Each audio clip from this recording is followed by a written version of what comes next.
Anas bin Malik റളിയല്ലാഹു അൻഹു പറയുന്നു, ഇമാം തബറാനി ഉദ്ധരിക്കുന്നു, നബി സല്ലല്ലാഹു അലൈഹി വസല്ലം തങ്ങൾ മദീനയിലെ മാർക്കറ്റിലേക്ക് പ്രവേശിച്ചു.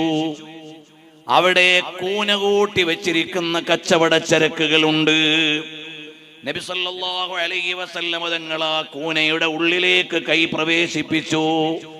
അപ്പോൾ നനഞ്ഞ ഈത്തപ്പഴവും ഉണങ്ങിയ ഈത്തപ്പഴവും മിക്സാക്കി വെച്ചിട്ടുണ്ട്.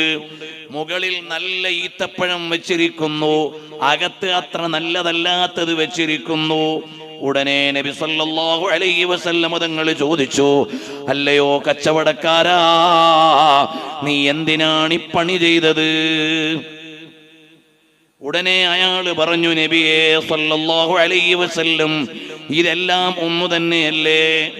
നബി സല്ലല്ലാഹു അലൈഹി വസല്ലം തങ്ങൾ പറഞ്ഞു, മോനെ, ഇനം തിരിച്ച് വേറെ വേറെ വെച്ചുകൂടായിരുന്നോ? ഇതാളുകൾ വഞ്ചിക്കപ്പെടുകയില്ലേ? മൻ ഖശനാ ഫലൈസ മിന്നാ, ചതി ചെയ്യുന്ന കച്ചവടക്കാരൻ എന്റെ വിഭാഗത്തിൽപ്പെട്ടയാളല്ല, വഞ്ചന നടത്തുന്നവൻ എന്നിൽ പെട്ടവനല്ല. അതുകൊണ്ട് കേടുവരാത്ത മത്സ്യം മേലെ വെച്ചിട്ട് കേടുവരുന്ന മത്സ്യം തൂക്കിക്കൊടുത്താൽ, നല്ല അരി മേലെ കാണിച്ചിട്ട് കേടുവന്ന അരി കസ്റ്റമർക്ക് കൊടുത്താൽ, ഏതു മേഖലയിലാണെങ്കിലും കസ്റ്റമറെ പറ്റിക്കാൻ പാടില്ല.